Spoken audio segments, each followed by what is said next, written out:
was going to go, scene. And cut. Yes. Nice. Okay, my name is Nicole Sodoma. And I'm George Collada. And this is Dating After Separation.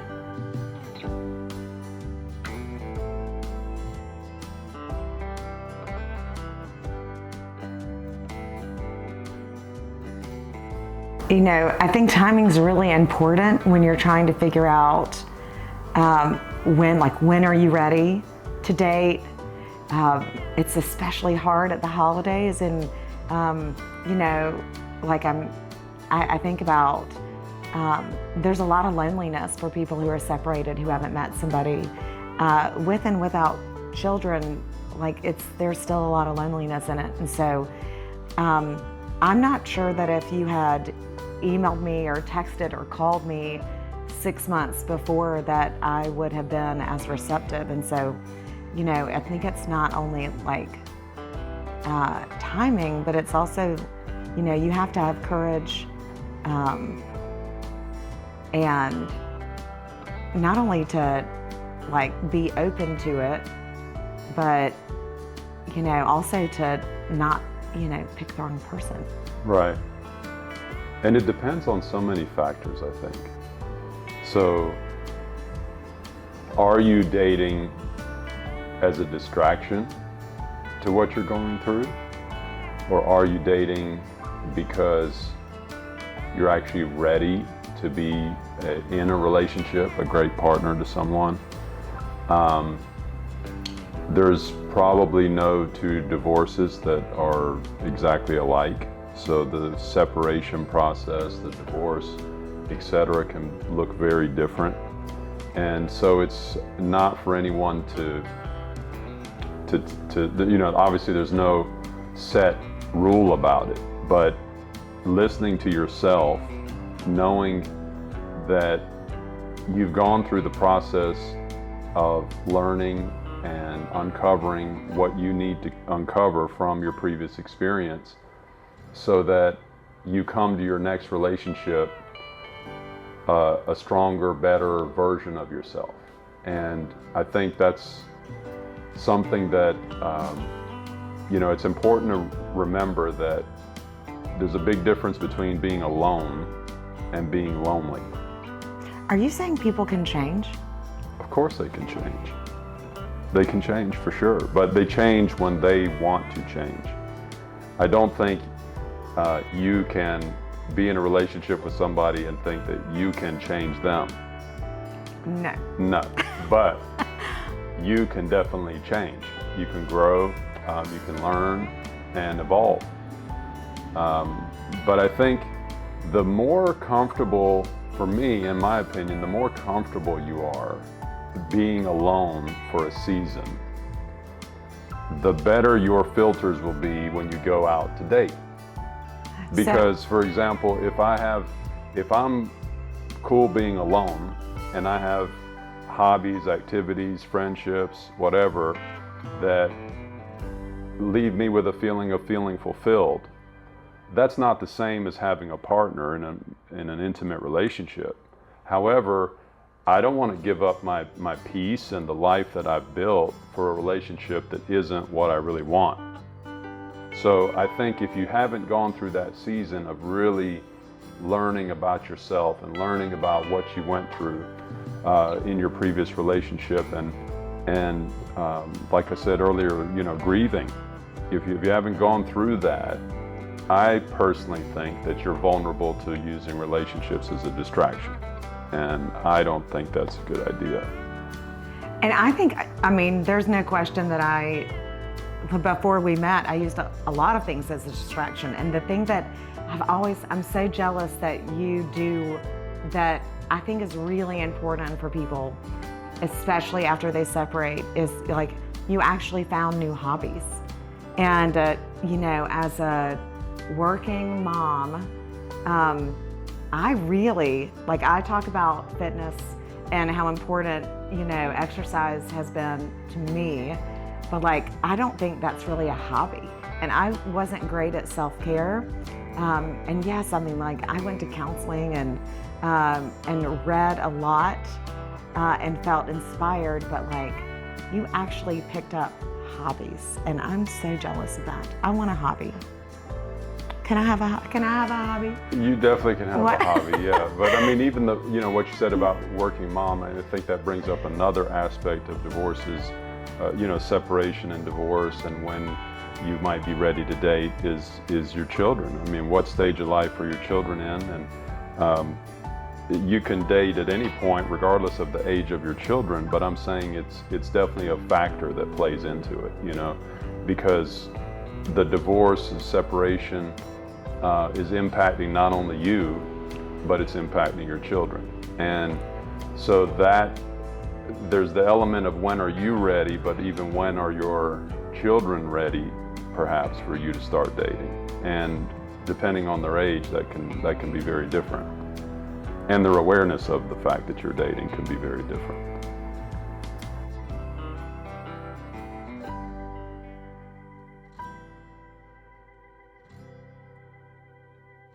I think part of, like, one of the biggest challenges and one of the reasons, and I wrote this yesterday, like watching what you were experiencing as you were in the litigation process, and I was sort of screened off from what you were going through because we did keep it separate. Like, I know what's coming next. So like, I think it really prompted the last third of the way that I wrote the book, because I wanted to it was recognizing how we communicate with clients, what their expectations are, the language that we use, how it could be misinterpreted.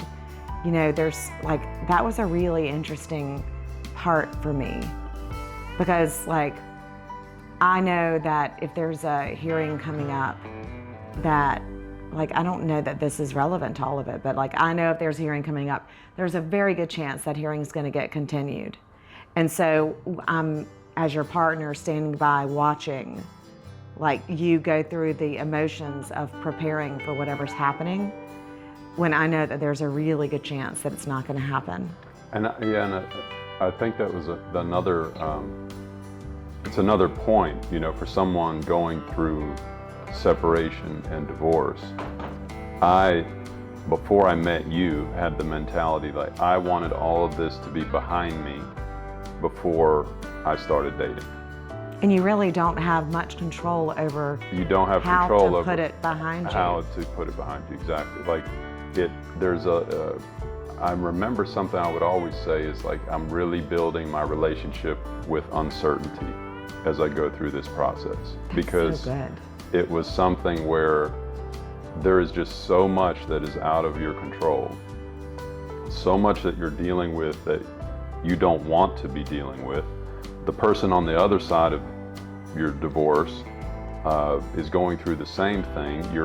Obviously, there's, in most cases, a major communication breakdown that has occurred, and now you're communicating through attorneys who are posturing or doing whatever it is that they do. They're magic. I'm not an attorney, but I like to think it's magic. Yeah, magic, I guess. But it's a process that can go in many different directions, and it's not entirely in your control. All you can do is control how what move you make. But at the end of the day, there was delays. There was COVID in the middle of ours. There was COVID. And so waiting until it's all over is not, it's not, I found that it became an unnecessary restriction. I mean, it was something where, no, I don't have to wait till this is completely over. I can start dating. I gave my permission to do that. You gave yourself permission. Yeah.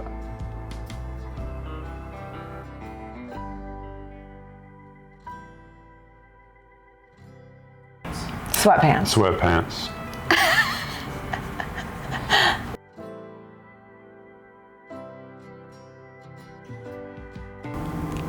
Never wear shoes again, or pants. Yeah, I'd say never wear shoes again.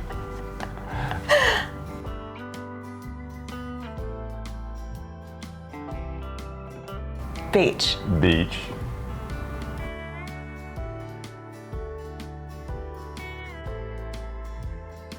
Nice hotel. Hotel. Wow, we are compatible. We are, yeah.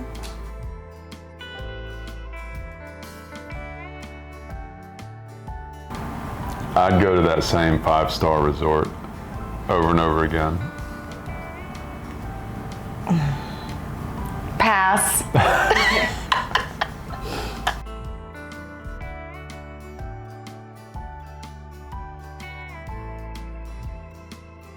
Concert. Concert.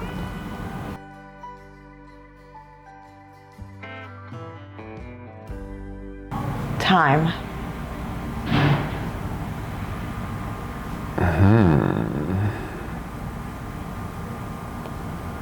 I'll take more money.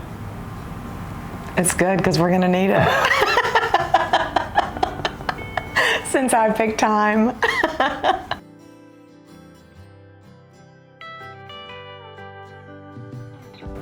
Vanilla. Chocolate. With nuts.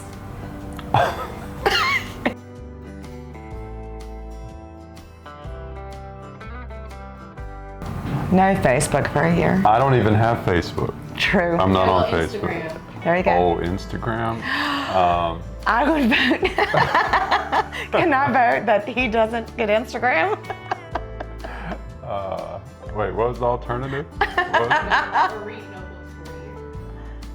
Yeah, No Instagram or notebooks. no books.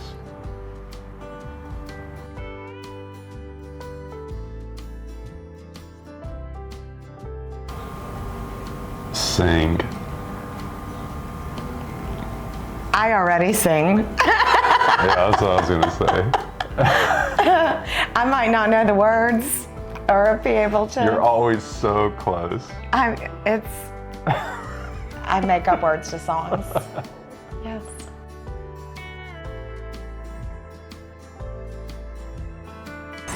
I would rather be deaf than blind.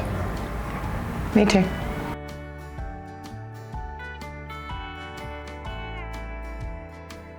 Forget the worst.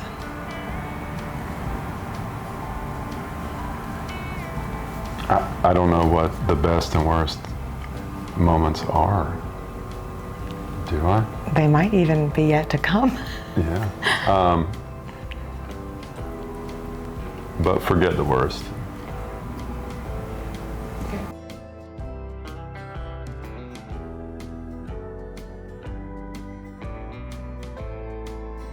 I thought it was a good idea to do a series like this was because we met a woman and we talked about our story and our perspectives. And, you know, I firmly believe that lifting others up is like part of who I am as a human. And that if there's anything about either of our stories independently or together, my experience as a divorce attorney, a mom, a partner, like if there was any part of those stories that was gonna help somebody else lift them up, that I almost feel like it's a duty to share with the hopes that, you know, that it brings them some sort of peace. And since for almost 25 years, I've been a divorce attorney and then also experienced divorce as a child and then experienced divorce as an adult and as a mom, like I really, like that's what I want to be able to do from a series like this. And it just happens to be that I ended up with a human who is deep and connected and understanding and... As did I. You know, so like... And we don't share our story as a formula. We share our story as inspiration and, like you said, hope. Because if you are going through separation or divorce or if you're single and you've never found your life partner, there's definitely seasons of uncertainty, seasons of doubt. And I think through stories, you can be reminded that there is someone out there for you, and not to settle. Love yourself first so that you can love and know who it is that is that right partner for you. So when I hear love yourself first, I immediately feel selfish about that. And I remember when What's that mom thing? well, it might be the mom thing, but like I even had a hard time including that in the book. You know, the idea of loving myself first. And even when I got quoted for saying something related to loving myself first, I went back and said, no, you can't just say love yourself first. Like it will read to some people that your duty is to your children and to your partnership. And so, But are those two things conflict? well, I say, you know, I have to be healthy in order to be able to love others, and healthy can mean different things to different people. Right. But you know, and the other piece of that is like recognizing that you might not have liked that other version of me, and I didn't have the version of me that came before this relationship, and that I didn't have the tools and the resources, which is so sad because I should have, but I definitely